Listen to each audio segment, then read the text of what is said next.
اس میں ایمان اور حکمت کو بھر دیا گیا تھا، بعینہ ہی اسی طرح ہر انسان کے اوپر بھی ایک جن مقرر کیا گیا ہے، لیکن رسول اللہ صلی اللہ علیہ وسلم کے اوپر جو نگران جن ہے وہ مسلمان ہو گیا ہے، وہ رسول اللہ صلی اللہ علیہ وسلم کو صرف اور صرف نیکی اور بھلائی کا حکم دیتا ہے، تو یہ بھی عصمت کی ایک دلیل ہے۔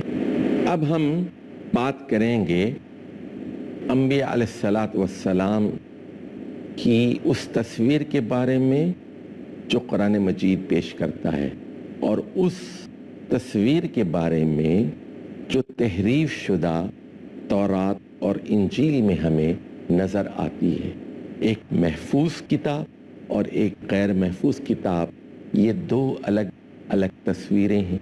ذرا دیکھیے، حضرت ابراہیم کے بارے میں کہا گیا سورۃ الانبیاء میں، وَلَقَدْ آتَيْنَا إِبْرَاهِيمَ رُشْدَهُ مِنْ قَبْلُ وَكُنَّا بِهِ عَالِمِينَ۔ بلا شبہ ہم نے اس سے پہلے حضرت ابراہیم کو رشد و ہدایت سے نوازا تھا، اور ہم اچھی طرح اس سے باخبر تھے۔ اسی طرح حضرت ابراہیم کے بھتیجے حضرت لوط علیہ السلام کے بارے میں سورۃ الانبیاء کی آیت نمبر 74 اور 75 کا مطالعہ کرتے ہیں۔ فرمایا گیا، وَلُوطًا آتَيْنَاهُ حُكْمًا وَعِلْمًا وَنَجَّيْنَاهُ مِنَ الْقَرْيَةِ الَّتِي كَانَتْ تَعْمَلُ الْخَبَائِثَ إِنَّهُمْ كَانُوا قَوْمَ سُوءٍ فَاسِقِينَ وَأَدْخَلْنَاهُ فِي رَحْمَتِنَا إِنَّهُ مِنَ الصَّالِحِينَ۔ لوط علیہ السلام کے بارے میں کہا گیا، ہم نے حضرت لوط کو حکمت سے اور علم سے نوازا، ان کو اس بستی سے نجات دی جو بدکاریاں کرتی تھی، وہ بہت ہی بدکار فاسق لوگ تھے۔ ہم نے حضرت لوط کو اپنی رحمت میں داخل کیا، اور وہ صالحین میں سے تھے، نیک آدمی تھے، صالح آدمی تھے۔ اسی طرح حضرت ابراہیم کے بیٹے حضرت اسحاق اور حضرت ابراہیم کے پوتے اور حضرت اسحاق کے بیٹے حضرت یعقوب علیہ السلام کے بارے میں اسی سورۃ الانبیاء کے اندر کیسی تصویر پیش کی گئی ہے، ذرا پہلے اس کا مطالعہ کر لیجیے۔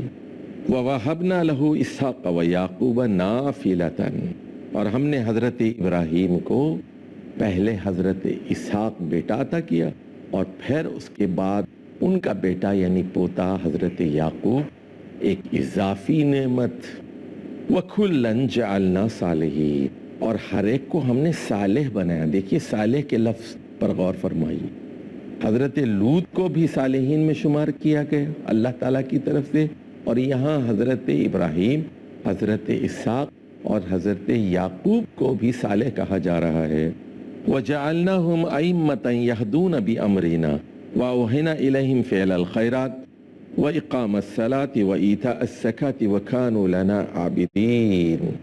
كَانُوا لَنَا عَابِدِينَ، ہم نے ان کو حکم دیا افعال خیر کا، ہم نے انہیں نماز کے قیام کا حکم دیا، ہم نے انہیں زکوٰۃ کی ادائی کا حکم دیا، اور وہ ہمارے عبادت گزار تھا۔ کانوا لنا عابدین، ہماری عبادت کرنے والے لوگ تھے۔